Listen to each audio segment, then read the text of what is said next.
Bine v-am găsit la o nouă rețetă. Astăzi vreau să vă arăt cum pregătesc apinele să le conserv pentru iarnă. Am să fac sirop, dulceață, din afine și din cătină. Deocamdată încep cu cătina, am spălat-o. Am 4 kg de afine, le-am spălat. 1 kg le-am pus în cutii la congelator și 3 kg le folosesc pentru sirop și dulceață. Am să trec afinele prin robot și am improvizat o pâlnie mai mare dintr-un bidon de 5 litri, l-am tăiat și îl voi pune aici ca să pot să torn mai ușor afinele. Voi porni robotul și am să torn cu un bol afinele.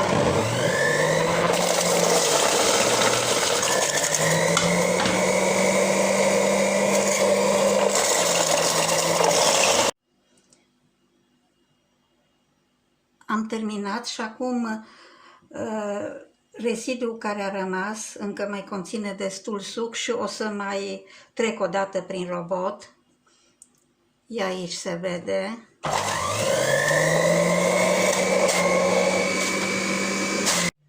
Am terminat de măcinat. A ieșit cam 1,7 litru, borcanul e plin. Deci atât suc a rezultat din 3 litri. Din 3 kg, pardon. Și acum ce a rămas în urma stoarcerii e ca o marmeladă. Am să o pun în vas. O curăț de pe robot.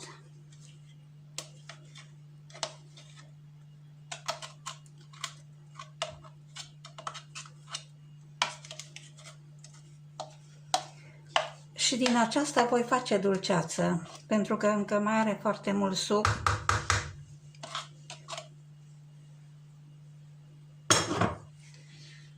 Și în vasul în care s-a colectat aici este mai mult.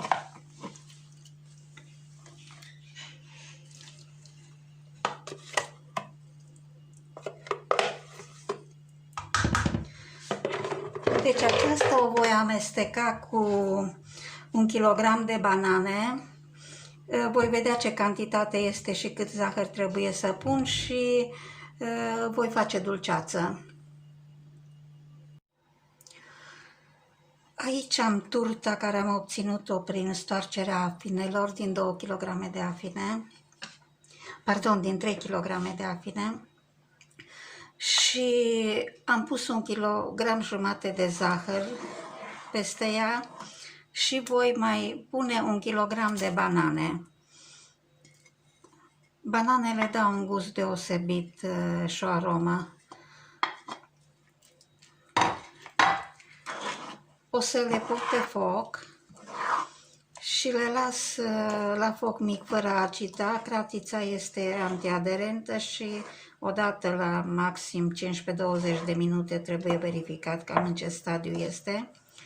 O las să fiarbă până când mi se pare că e o consistență suficient de viscoasă.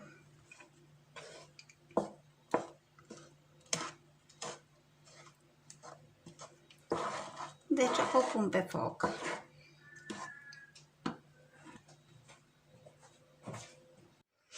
S-a terminat și dulceața de afine, are consistența potrivită. Voi începe să o pun în borcane.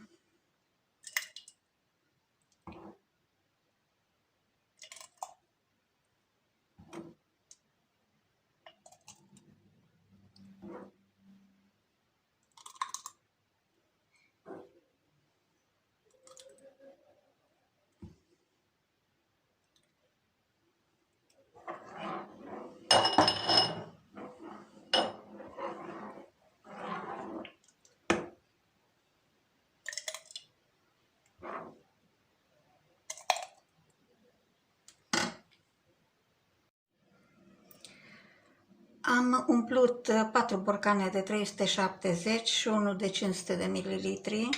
Le voi pune capacele.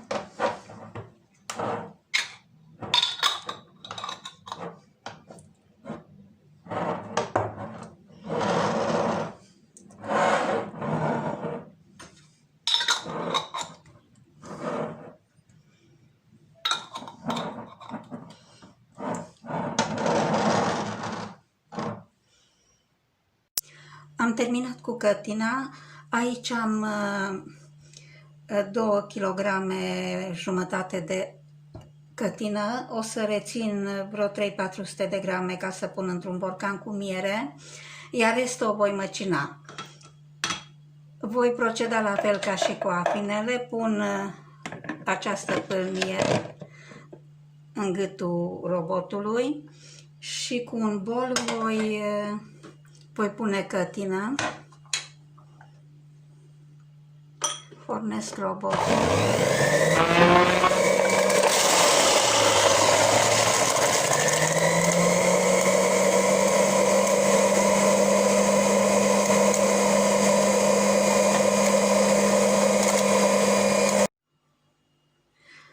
Am terminat cătina și am pus turta care a rămas în cratiță și o voi mai trece o dată prin robot pentru că încă conține destul de mult suc.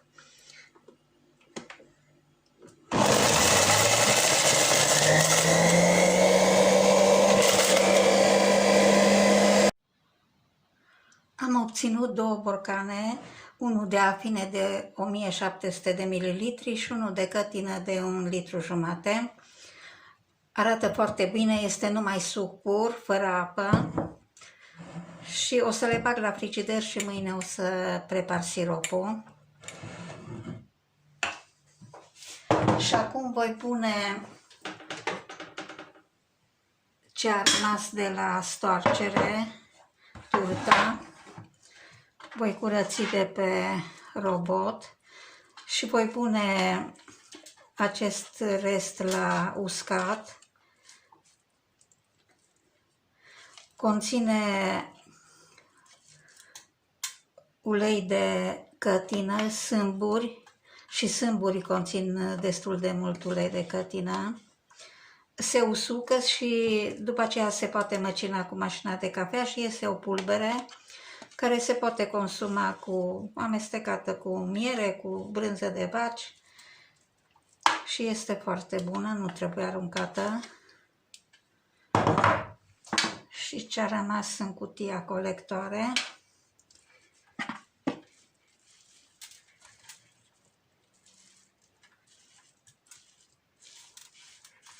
Deci asta o voi pune la uscat. Pentru prepararea siropurilor de afine și cătină am nevoie de zahăr invertit pentru că este mult mai sănătos. Vom face zahăr invertit din 4 kg de zahăr și 75 de ml de suc de lămâie am folosit în loc de acid citric. Voi pune în cratiță 75 de ml de acid citric.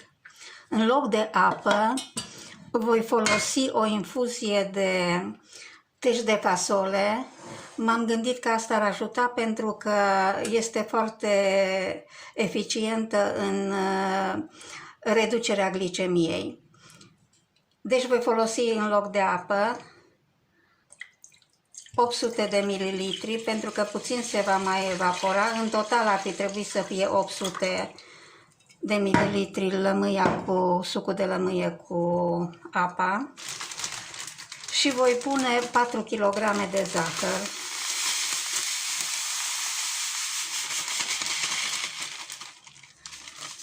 Se va pune pe foc și se va agita. În momentul când va da în fierbere, va forma spumă foarte multă, trebuie mare atenție ca să nu deverseze. Și cam în 10 minute se produce, de la începutul fierberii, se produce invertirea. Prin invertirea zahărului, acesta se transformă în glucoză și fructoză, care sunt mult mai ușor asimilate de organism.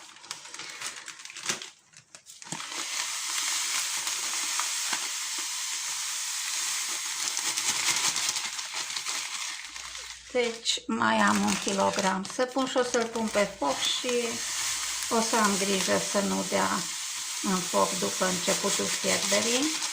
Deci așa se face zahărul invertit.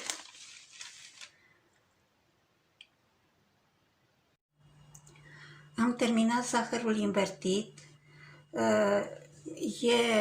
aproape rece, călduț. Am să pun din sucul de cătină, deocamdată fac din sucul de cătină 700 de mililitri.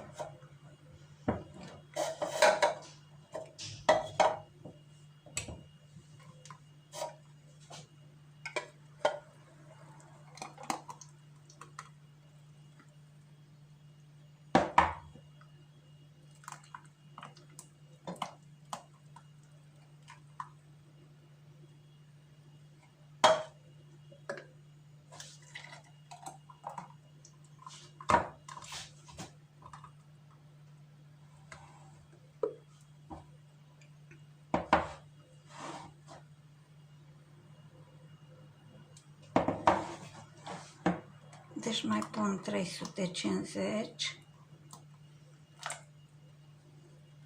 și deocamdată nu-l voi agita.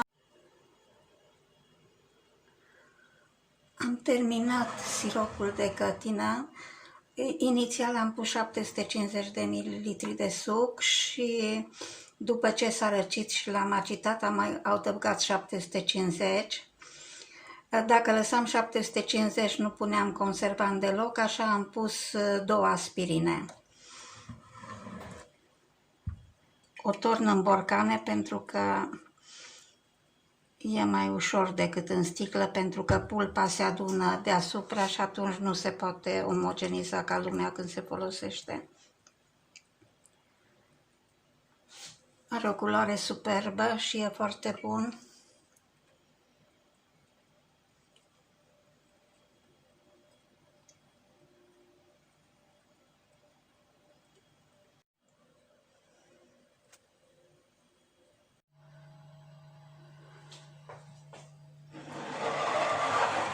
Am dizolvat și siropul de afine și acum îl voi turna în borcane.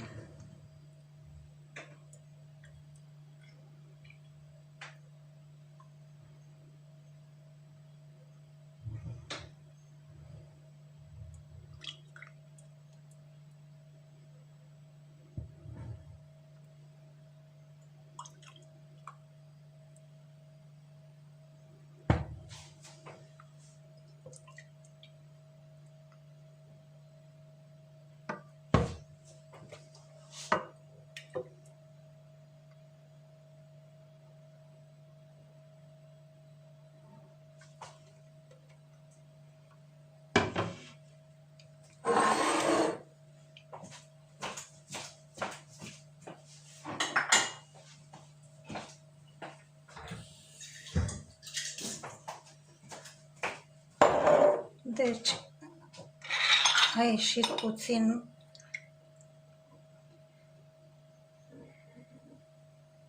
mai puțin, deci un borcan mic în loc de borcan mare, pentru că a trebuit să filtrez siropul de afine pentru că a lăsat foarte multe semințe și a ieșit o pastă, poate fi folosită,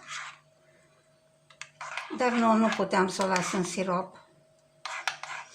Ce trebuie reținut cu siropurile acestea? Sunt făcute la rece, cu sucul nefiert și așa își păstrează toate calitățile. Vă doresc poftă bună! Am aici coaja de cătină cu semințele care s-au uscat și o voi depozita în câteva cutii. Deocamdată nu o macin. Se poate măcina și rezultă o pulbere care se poate folosi combinată cu miere, brânză de vaci, sau se poate băga, de exemplu, o linguriță, două când se face pâine. E o combinație care are foarte multe vitamine și ulei de cătină. În starea în care este acum se poate folosi la ceai. Deci am folosit tot din cătină, nu am aruncat nimic, la fel nici din afine. Am făcut dulceață din ce a rămas de la suc.